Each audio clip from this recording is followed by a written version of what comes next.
Hey guys, Maple Notchman here. One of the questions that comes up all the time in the squad from new recruits is, what is power play? So power play is basically an end game-ish system where you can align yourself to these powers, and there's all sorts of things that can go along with that, such as taking over systems, PvP, and things like that.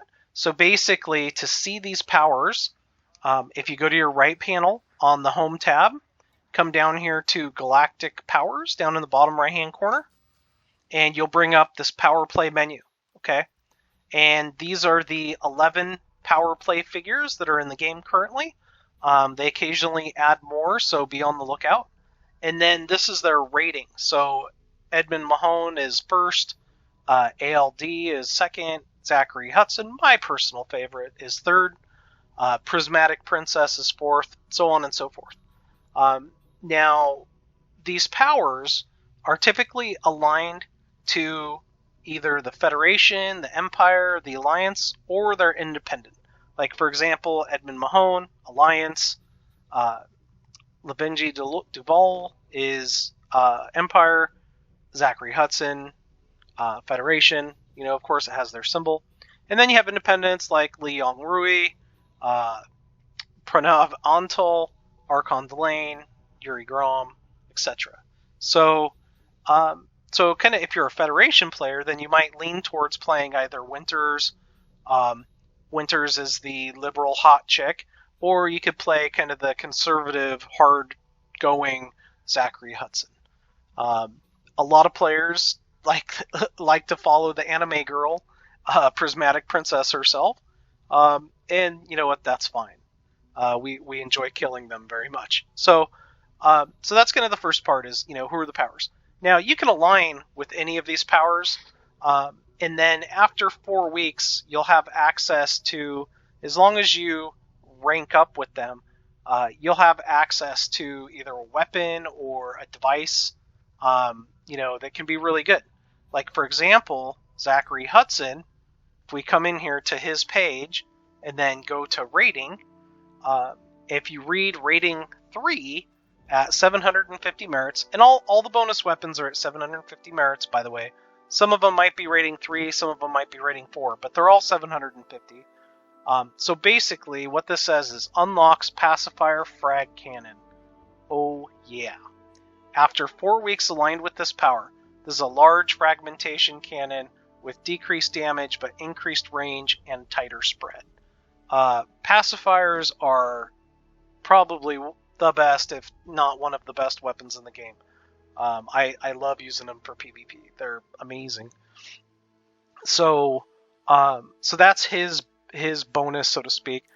You know, another really popular one is from the Prismatic Princess, and if you go to Pledge and look at her rating 3, 750 merits, unlocks access to Prismatic Shield Generator. So that's basically the strongest shield in the game. Basically, they take on extra shields at the cost of their heavy, and they have really low recharge. So, you know, most people flying a big ship like a cutter or a corvette for combat will put a big prismatic shield on it. And so, you know, all of these powers have things. Imperial Hammers is another good one. Enforcers. The Grom missile that reboots people's FSD drive is pretty good. So, you know, definitely Packhounds is another favorite from Yuri Grom. So, definitely go in, read, take a look. So, basically, here's how you're going to unlock the item. So, if you pledge to Hudson, and then you can see on here, under rating, where it says that I've been pledged for 12 weeks and 3 days. When you're on... So to unlock the weapon, you have to be pledged for 4 weeks, okay? So what you want to do is, during the 3rd week, you want to go earn your 750 merits, and then see up here how it says next cycle, 1 day remaining?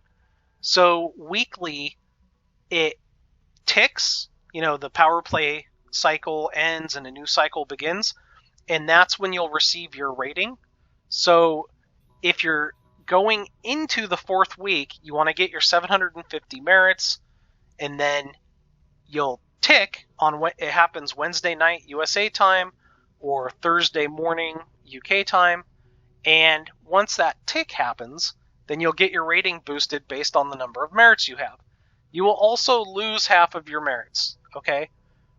So next week, you'll have half the merits already in your pocket, so it'll make it easier to get your rating back up again if you so choose. But basically, so at the end of that third week, you do your 750 merits, it ticks, you get the rating. Well, that first day, you may still not be able to buy, your weapons, because you come over here to rating and it says that your time pledged is 3 weeks, 6 days. Well, that's fine. You've already got your rating. All you do is just wait another day or two, or however many you need. And then once that day happens and it says that you've been pledged for 4 weeks, you already have your rating up at 750 merits, you're rating 3. Then you just go to any station, go to outfitting, and it'll let you buy them. It used to be that you had to go to a station that was exploited or controlled by that power, but I don't think that's the case anymore. I think you can buy them at any station. Feel free to correct me in the comments below, because honestly I can't remember, but I think you can go buy them at any station now. So give it a shot. If you're not able to buy the item and you're the correct rating and you have the correct time pledged, then go to a control or exploited system for that power, go to outfitting, go to the correct category for what it is, like if it's a frag cannon, go to frag cannons, and you should be able to find it. Okay, so kind of the next question is, how do you get your 750 merits? Okay, well, that can vary depending on the power. Some powers you can do what's called undermine. So undermining is when you go to an enemy power's system and you kill their NPCs. Okay, so like for example, what I like to do, there's a certain alliance spot I like to go, and I'll kill alliance bureaucrats and alliance enforcers, clean ones, and I'll get 30 merits per kill. And so once I rack up a bunch of merits, then if you go back to a control or exploited system, go to contacts, then you can turn those in and cash them in at the power play contact. Once you cash them in, then they'll be banked for next week, and when that tick happens, boom, you rank up. Another way to do it is either prepping or fortifying a system. So if you come in here to preparation, it says how to prepare. Basically, it says bring consignments of Hudson's restricted intel from systems to be prepared to contacts in our control systems. Okay, so what that means in English is take your Type 9, go to one of these prep systems, and fill it up with these prep materials. You get them in the contacts menu, contact, power contact, and then you can buy these materials, fill your ship up, and then fly it to a control system, a Hudson control system like NanoMam, which is his home system, and turn them in. Okay?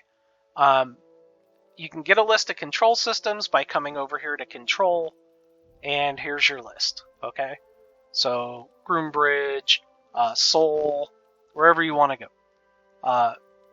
Now, another thing you can do is fortify. Okay, so basically reinforce the control systems. And to do that, what you do is it says how to fortify, collect Hudson garrison supplies from NanoMam, and deliver them to contacts in the controlled systems to help fortify the president's hold over them. Okay, so basically, if you wanted to just do a quick fortification run, you would go to NanoMam, go to any of the stations like Han, Gressley, whatever, go to contacts, go to the power play contact, and get 750 or whatever tons of fortifications, okay?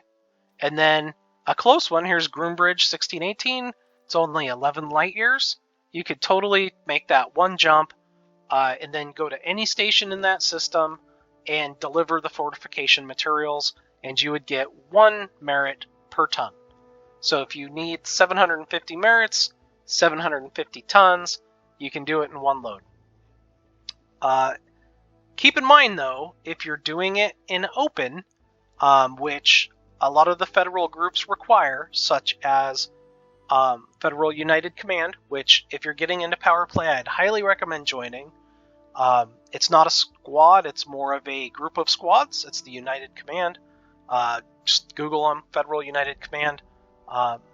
Cool group of dudes, awesome PvPers, the Player Slayers.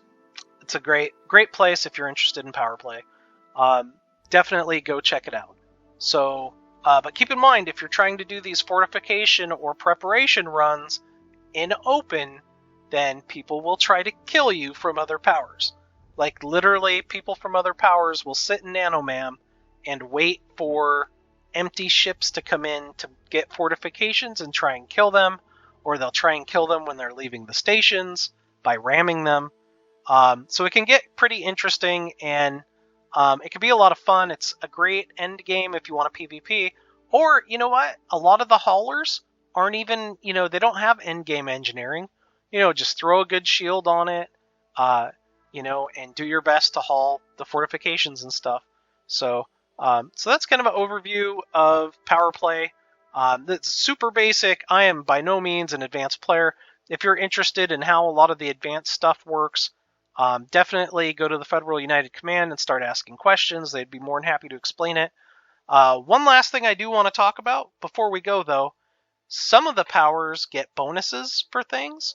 One of the bonuses you get if you're rating 2 or higher with Hudson, see how it says bounties handed in at controlled or exploited systems are increased by 20%, increasing to 30, 40, or 50% at galactic power standing levels 3, 2, and 1, respectively. So basically what that means is right now Hudson is in 3rd place overall, and so we get a 30% bonus whenever we turn in bounties at a controlled or exploited Hudson system. And that passes over to bonds as well. So the other day I went out Thargoid hunting, and we were popping Cyclopses and Basilisks and stuff, racking up, I think it's, what is it? Is it 24 million for a Basilisk kill? Or was it 32? No, it's 24. Well, it's something like that. Anyhow, when I brought these back to Nanomam and turned them in, I got a 30% bonus on all those Thargoid kills. So, food for thought. Great way to earn money. A lot of fun. Get a couple buddies. Go kill some Thargoids. Go bounty hunting. Go bounty hunting for the EDF. Get your bonus. It works great. I think ALD with the Empire, I think she has the same thing. Let's see here. Yep, bounties handed in. Same kind of deal as Hudson. Some of the other ones, like Prismatic Princess, she doesn't get a bounty bonus, but her systems get like an influence increase for doing like background simulation stuff, which is kind of interesting. So definitely read through all these different powers. They all have cool things that they do, and go ahead and pledge up. I mean, it doesn't really hurt anything, unless you're in open and you happen to get PvP'd by players from an opposing faction. But really, if you're avoiding the main systems, that's pretty rare. A lot of new players, the first thing they'll do is they'll pledge to Ashling Duvall, because those prismatic shields, I mean, they're really good. So you do your 3 weeks. On the 4th week, you get your 750 merits. It ticks over. What I recommend for prismatic shields is you buy a couple size 8s, you buy a couple size 7s, and then you buy like 4 6s, 4 5s, etc. I don't necessarily buy the smaller ones because I don't use them for anything, but you definitely want a couple 8s and a couple 7s. So you're going to spend 500 to 1 billion credits on just shield generators. And then once you've got all your shields, you can defect to Hudson, and then you can get your pacifiers. Or, ALD has Imperial Hammers, which are a pretty cool railgun. Advanced Plasma Accelerators is Denton Petraeus. So, definitely do a little bit of research, look at what you want, and get your weapons. All right, if you have any questions or anything, definitely comment below or hit me up in squad chat. Peace out.